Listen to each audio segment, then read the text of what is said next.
মাদারীপুর শুধু একটি জেলা নয়, এটি বাংলাদেশের ক্ষমতার রাজনীতির এক দীর্ঘ ইতিহাস, যেখানে শাসক বদলেছে, মুখ বদলেছে, কিন্তু ভোটের চরিত্র বারবার নিজের মতো করে কথা বলেছে। এই জেলার 3টি সংসদীয় আসন 218, 219 ও 220। একসময় ছিল আওয়ামী লীগের অপ্রতিদ্বন্দ্বী বলয়, কিন্তু 2026 সালের নির্বাচনের মুখে এসে সেই নিশ্চিন্ত মানচিত্রে এখন স্পষ্ট ফাটল।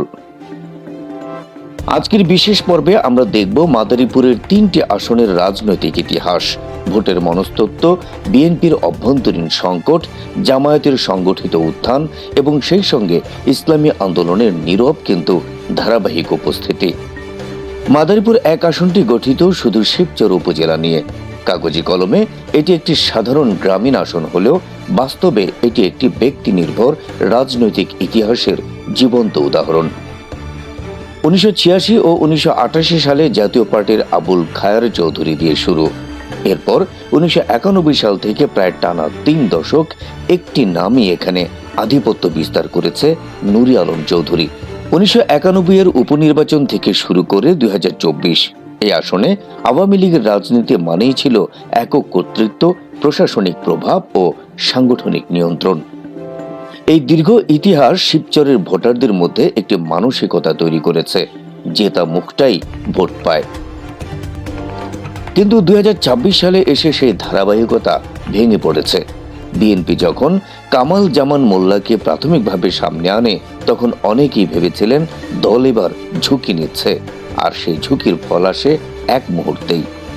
একটি অনুষ্ঠান, একটি স্লোগান, জয় বাংলা, ভিডিও ভাইরাল হয়, দলীয় কর্মীদের ক্ষোভ বিস্ফোরিত হয়। 24 ঘন্টার মাথায় বাতিল হয় মনোনয়ন। এরপর শিবচর হয়ে ওঠে মনোনয়ন যুদ্ধের মঞ্চ। অন্তত 6 জন প্রার্থী মাঠে নামেন।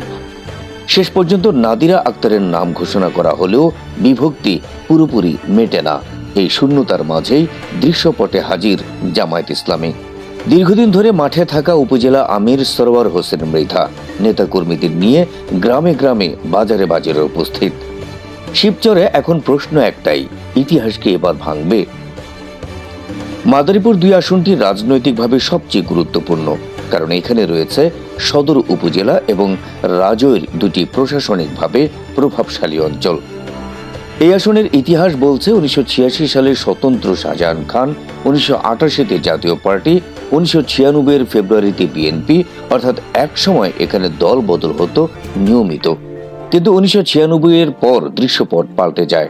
শাহজাহান খান হয়ে ওঠেন এই আসনের অপ্রতিদ্বন্দ্বী মুখ। 2001 থেকে 2024 টানা 5 বার আওয়ামী লীগের জয়। এই দীর্ঘ সময় ধরে প্রশাসন, শ্রমিক রাজনীতি, সড়ক যোগাযোগ সবকিছুর নিয়ন্ত্রণ ছিল একক হাতে। 2026-এর আগে এসে এই আসনে বিএনপির সবচেয়ে বেশি সময় নিয়েছে সিদ্ধান্ত নিতে। গুলশানে 237 আসনের তালিকায় এই আসন ফাঁকা রাখা হয়েছিল, যা নিজেই একটি রাজনৈতিক বার্তা।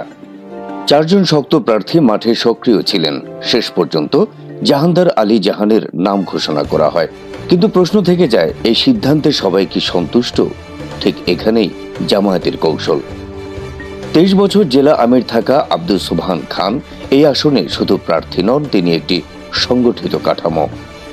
ভোটারদের কাছে তিনি পরিচিত, সহজলভ্য এবং দীর্ঘমেয়াদী। এই আসনের লড়াইটা এখন ক্ষমতার উত্তরাধিকার বনাম বিকল্প রাজনীতি। মাদারীপুর 3 আসনের ইতিহাস সবচেয়ে বেশি ওঠানামার। 1986-তে জাতীয় পার্টি, 1996 ফেব্রুয়ারিতে বিএনপি, এরপর দীর্ঘদিন আওয়ামী লীগ। 2018-তে গোলাপ, 2024-এ এসে এক বড় ব্যতিক্রম, স্বতন্ত্র প্রার্থী তাহমিনা বেগমের জয়। এই ফলাফলই বলে দেয় এই আসনে দলীয় লেভেল নয়, ব্যক্তি ও পরিস্থিতি বড় ফ্যাক্টর।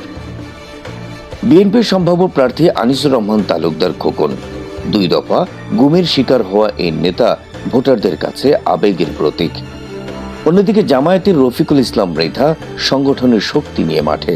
ইসলামী আন্দোলনের SM আজিজুল হক নীরবে কিন্তু ধারাবাহিকভাবে কাজ করে যাচ্ছেন। এই আসনে প্রশ্নটা আদর্শ নয়, প্রশ্নটা বিশ্বাস। 3টি আসন, 3টি আলাদা ইতিহাস, কিন্তু একটি অভিন্ন বাস্তবতা। বিএনপি এখানে বিভক্ত, জামায়াত সবচেয়ে সংগঠিত, আর ভোটার সিদ্ধান্তহীন। মাদারীপুর আর একদলীয় দুর্গ নয়, এটি এখন রাজনৈতিক পরীক্ষাগার। 2026 সালে এই জেলা বলে দেবে বাংলাদেশের রাজনীতি যাচ্ছে কোন পথে। এই ছিল মাদারীপুর জেলার 3টি আসন নিয়ে আমাদের বিশেষ পর্ব।